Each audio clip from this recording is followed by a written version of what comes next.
The lights brightened up the front yard, setting the perfect mood for the evening. Friends and family gathered to celebrate my birthday, and I was thrilled to have pulled off a disco-themed party. The decorations were vibrant, the DJ kept the music lively, and everyone seemed to be enjoying themselves. But beneath my happiness, there was tension. This was my first birthday after a tough first year of marriage, and my husband's disapproval of the celebration was clear. I was determined to enjoy the day, despite our earlier argument. He had stormed into our closet, demanding I cancel the party. "My friends aren't coming, and I don't want to be surrounded by your family," he said. Frustrated, I reminded him it was my birthday, but he wasn't interested. He wanted to reschedule, claiming he'd feel isolated and uncomfortable. His anger wasn't new to me. I'd noticed his attempts to gaslight, manipulate, and control me, often using money as leverage. He struggled with my achievements, wanting to be the center of attention. His behavior, driven by his narcissism, made it difficult for me to celebrate my successes without backlash. He'd also pressured me to start a family, though I knew we weren't financially ready. His solution was always the same: ask my parents for money. It was a constant source of conflict. He expected me to fulfill his mother's desires, such as buying her a new scooter, despite our limited budget. When I refused to involve my parents, he became increasingly frustrated, as if my independence threatened his plans. I couldn't shake the feeling that there was more to his demands than he let on. He threatened me with divorce if I didn't buy his mother that scooter, so I gave in, even though it was the last thing I wanted to do. I felt trapped, with no real choice but to keep this marriage going. We hadn't even been married a year, but it already felt suffocating. At my breaking point, I thought back on everything that had happened earlier and let out a sigh. I just wanted today to be a happy memory. Thankfully, the people who mattered most to me showed up to celebrate, including my college friends. The atmosphere was warm and filled with positive energy, but I couldn't ignore the cold glares from across the room. My husband and mother-in-law weren't hiding their displeasure. Our fight earlier had been awful. He wanted to cancel the party just because his friends couldn't make it. He can't stand the idea of anyone, even me, taking the spotlight. It's baffling how much he seems to resent me. Even when I got a promotion at work, he was bitter because he hadn't been promoted at his job. He blames me for every setback as if everything is my fault. But today, I refused to let negativity take over. I decided to focus on the guests and enjoy the moment. As I mingled, I found myself talking to Wendy, a friend from college. "Happy birthday, Venice. Thanks for inviting me. It's been ages since we last caught up," she said. "You're welcome. It really has been a long time. 4 years since we graduated with our chemistry degrees," I replied with a smile. We laughed as we reminisced about our college days. Wendy reminded me how I had excelled in our organic chemistry class, even though I tried to downplay it. "You were one of the top students. It's a shame you didn't pursue a career in chemistry," she said. Her words stung a little, but I just smiled and let the conversation flow. I let out a long sigh. I always knew it was a shame. I used to work in chemistry but resigned because my husband didn't want me to continue in that field. Wendy looked surprised. "Really? Why?" "Sorry if I'm being too nosy," she said. "No, it's fine," I reassured her. My job paid well, too well. In fact, my salary was higher than my husband's, and he couldn't handle that. So I shifted to another career. I could see the frustration in Wendy's eyes. "You know, you didn't have to listen to him." "I know, but he's my husband," I said. Wendy didn't push the subject further. Instead, she encouraged me to enjoy the night, so I tried to let go of my worries and focus on the celebration. Later, Wendy returned with a cocktail in hand, looking excited. "I know what you're up to," she said, her voice full of energy. "What do you mean?" I asked, curious. She pointed to the cocktail. "This taste. It's from your thesis, isn't it? The chemical that slows down how fast alcohol affects you and even blocks any other substances added to the drink." I smiled, impressed that she remembered. She was right. I'd added that chemical to the drinks to ensure everyone's safety and help them drink responsibly. Wendy beamed. "Of course I remember.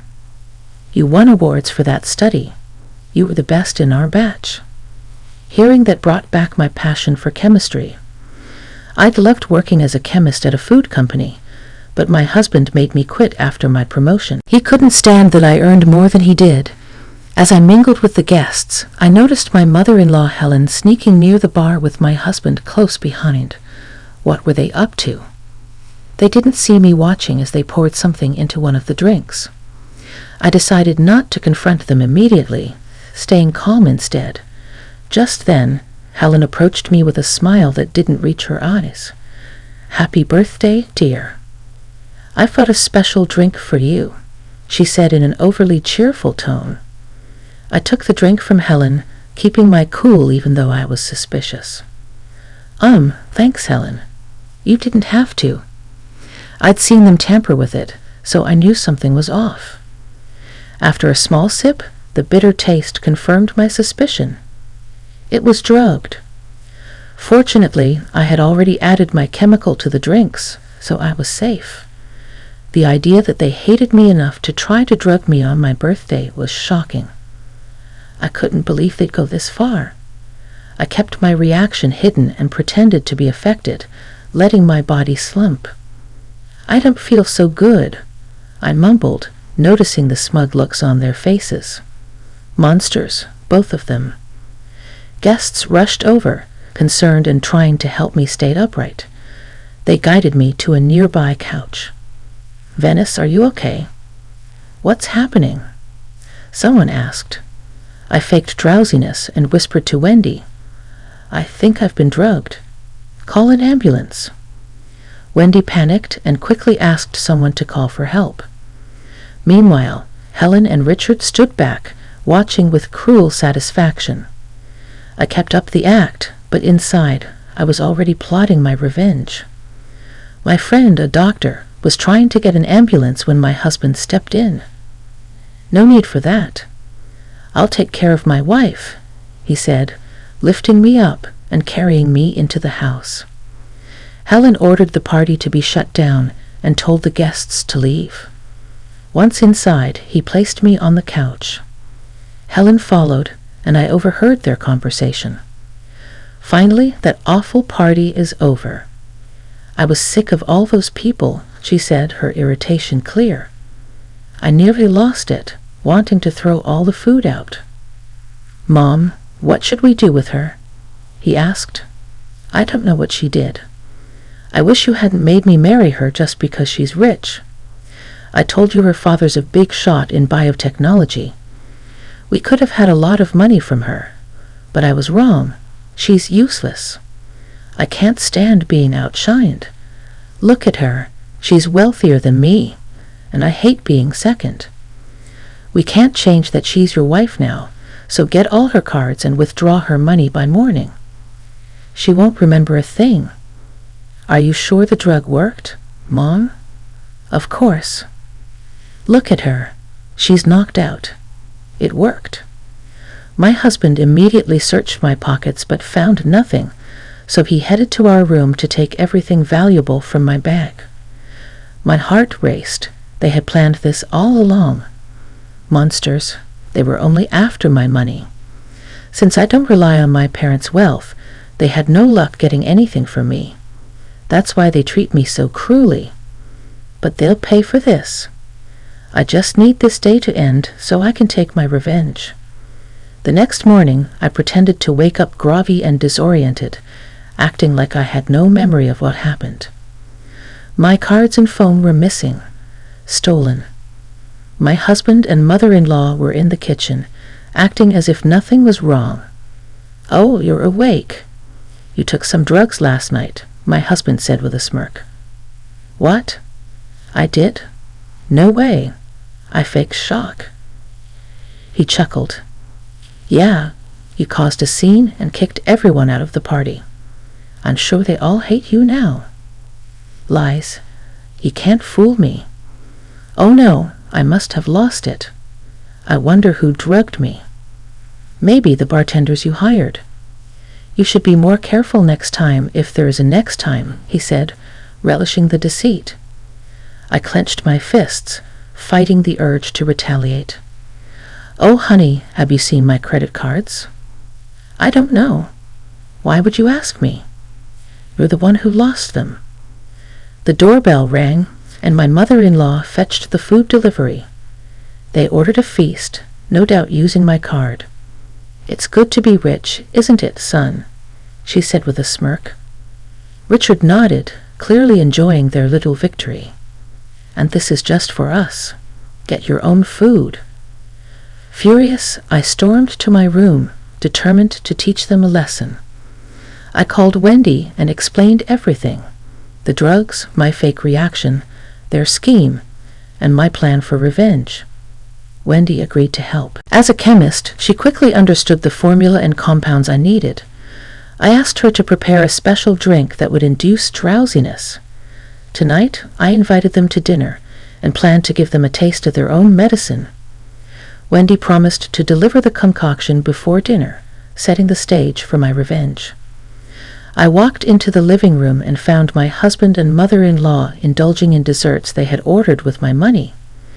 Glued to the TV, I announced, "I want us to have dinner tonight as a family." My mother-in-law rolled her eyes, dismissing me without a word. "Whatever you say," my husband muttered, barely paying attention. They had no idea what was coming. When the delivery arrived, I grabbed the drink and headed straight to the kitchen. They didn't even notice. They were too absorbed in their own world. I prepared the food carefully, making sure everything was perfect for what would be an unforgettable dinner. I poured the special liquid into 2 glasses, knowing that my revenge was just a sip away. I called them to the table. They sat down, looking bored and completely unaware of what was about to happen. "What's all this?" my husband asked, sounding irritated. I forced a smile. "We have some unfinished business." They exchanged uneasy glances, but kept their usual attitudes. The tension was palpable. I picked up a glass, the one spiked with the chemical. "I want you both to try this new juice I made. It's a special recipe." My mother-in-law eyed the glass wearily, but my husband, oblivious as ever, took a sip without hesitation. This is actually pretty good." "I'm surprised you're capable of anything," he sneered, laughing. My mother-in-law joined in, though she hesitated before taking her sip. I couldn't help but grin as they unknowingly sealed their fate. As the seconds ticked by, I saw the change in their faces. Fatigue washed over them, and their eyelids grew heavy. My husband was the first to notice. "What's going on?" "I'm so tired," he muttered, struggling to keep his eyes open. My mother-in-law's head started to droop. "Why? What did you do?" she slurred. "Just giving you a taste of your own medicine," I replied calmly. "You tried to drug me and steal my money. Now you know what it feels like." They couldn't fight it. Both of them collapsed onto the table, out cold. I immediately called Wendy, my doctor friend, and then the police. By the time they woke up, they'd be in for a shock. Wendy arrived first, making sure they were safe and that the substance wouldn't cause any lasting harm. Then we took them to the police station, still unconscious. At the front desk, I handed over my chemist's license to the officer. "These 2 tried to drug me and stole my money," I said firmly. "I want to press charges." The officer looked surprised, but quickly got to work calling for backup. "We'll handle it, ma'am. Thank you for coming forward." I watched as Richard and Helen were taken into custody. Their past was finally catching up with them. When they started to come to, They found themselves in separate holding cells, groggy and disoriented. And there I was waiting for them to wake up. What happened?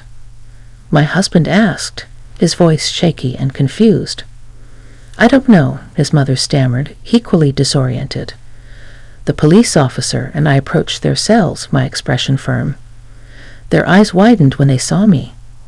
You're in serious trouble, I said coldly. You've been arrested for drugging and theft.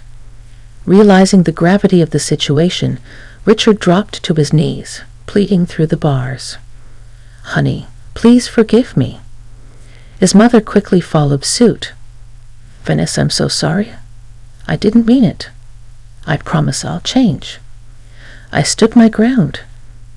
This is your chance to reflect on what you've done. You tried to hurt me, but I was smart enough to see through your plan. You both need to learn your lesson. I added, turning to the officer to confirm that I was pressing charges and filing for divorce. It was time to free myself.